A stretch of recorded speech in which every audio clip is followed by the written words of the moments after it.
Guys, you're actually bored in arcaders. How can that be?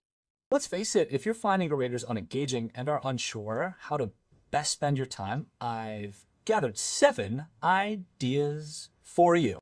These suggestions aim to add a little flavor back to your experience in raiders, injecting some excitement and perhaps, most importantly, restoring a sense of direction and goal setting. This video isn't going to be for everyone. I'll be upfront about that. Some of the suggestions I'm making here may not be to every viewer's taste in terms of their level of engagement or level of excitement. However, I've included 7 different ideas, so hopefully something will appeal to everyone.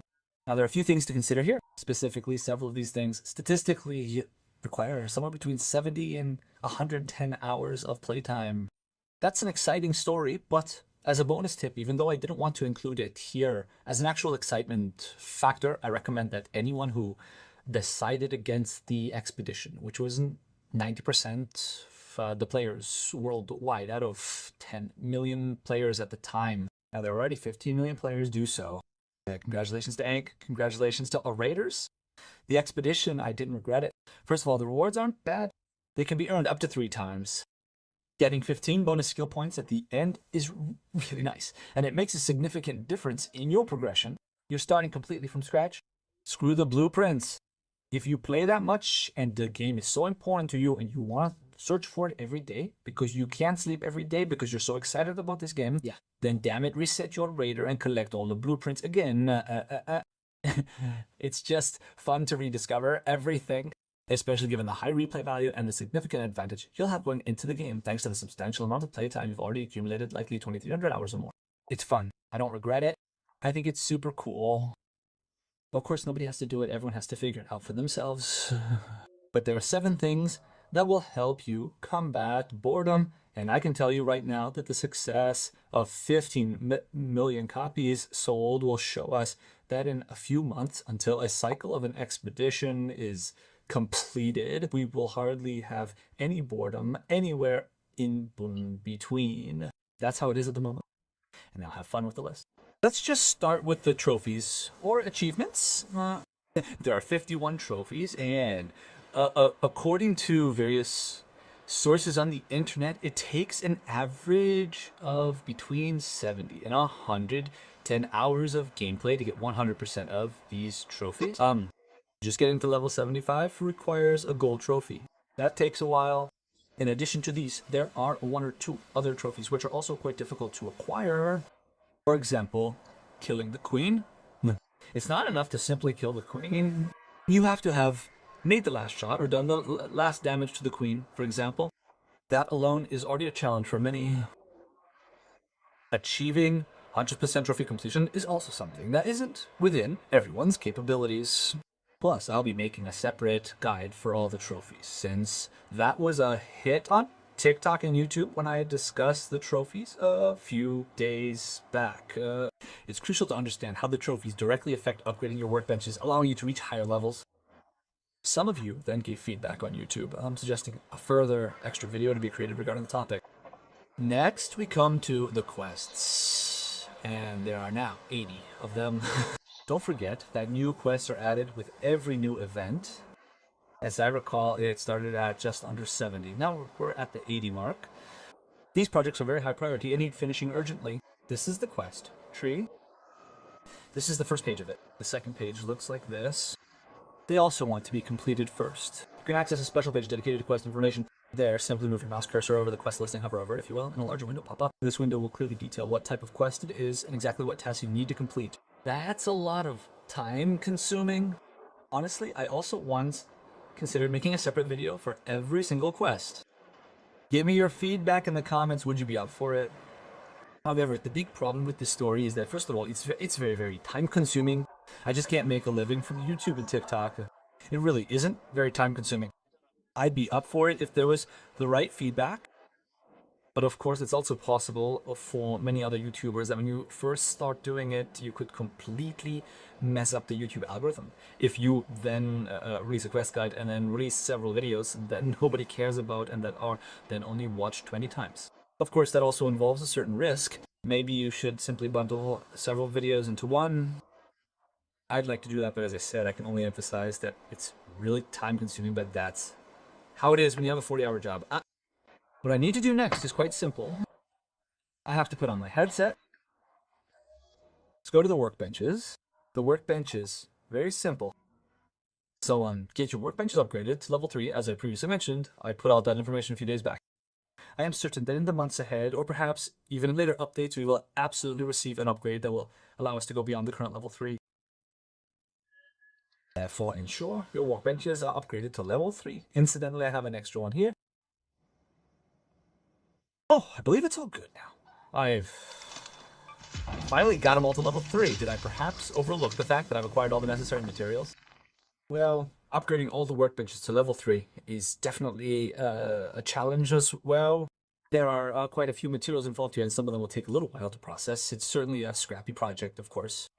If you're watching and still enjoying what you've seen so far, then I'd be thrilled if you wouldn't join the 80% of viewers who regularly watch without subscribing. Could you please subscribe to my channel? I'd like to emphasize once more just why every content creator is so persistent about the subscription thing. The explanation is straightforward. The more subscriptions you give, the stronger the signal you send out to the world. Attention, this guy is relevant. Let's please suggest videos to a larger audience. That's why we creators annoy you with this so often. And now enjoy the rest of the video.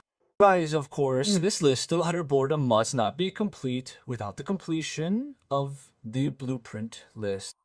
There are 77 blueprints in total.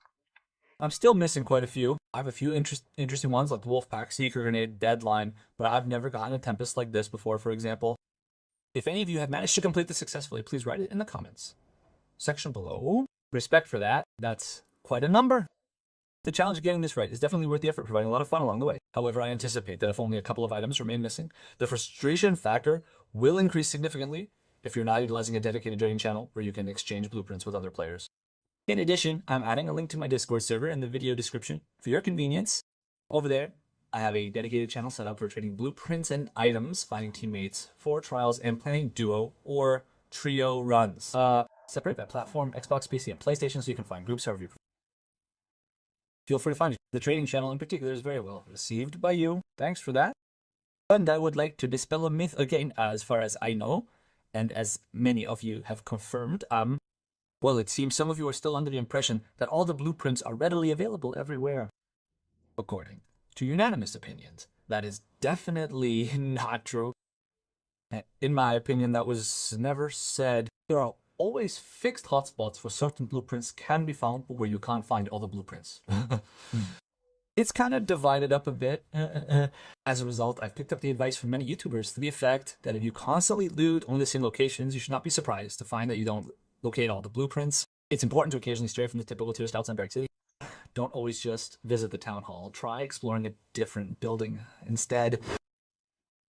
I really encourage you to explore every map, try different runs to get a feel for each one.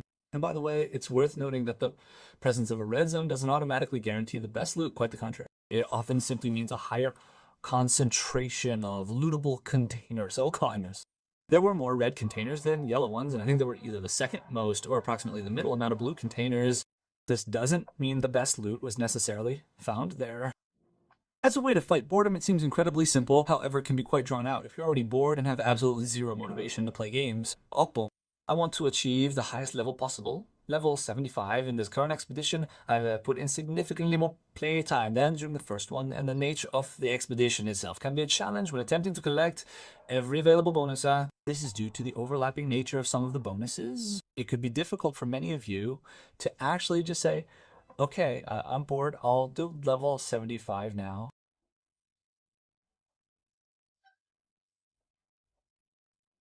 In my opinion, you need a certain amount of time for level 75. That's why I said at the beginning that it takes between 70 and 110 hours to get the 100% trophies.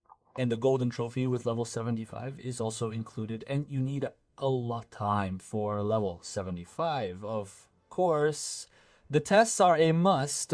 5 tests in total every Monday at 10 a.m. There's a reset in the morning.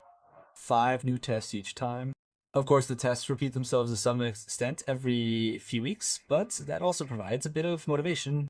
So it really depends on your personal preference. Are you primarily focused on obtaining the highest possible reward, namely the 3-star achievement, or are you more interested in achieving a substantial high score, or perhaps even striving to reach the upper echelons of the leaderboard, maybe even close to the very top in the last rank, perhaps? And of course, there has to be a certain motivation if you don't want to get relegated, because in the end, you really need a lot of points. Even if you intend to maintain your rank at some point, this is already a considerable amount of work. I've also included my Discord channel here, again, for trials and headshots.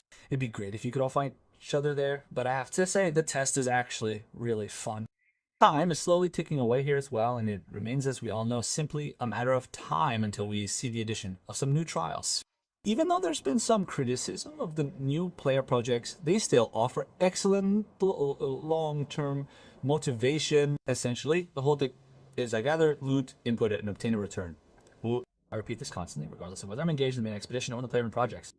But frankly, what kind of expectations should we have for this extraction shooter? All we do is loot continuously, then we extract, and then we shove it all in there.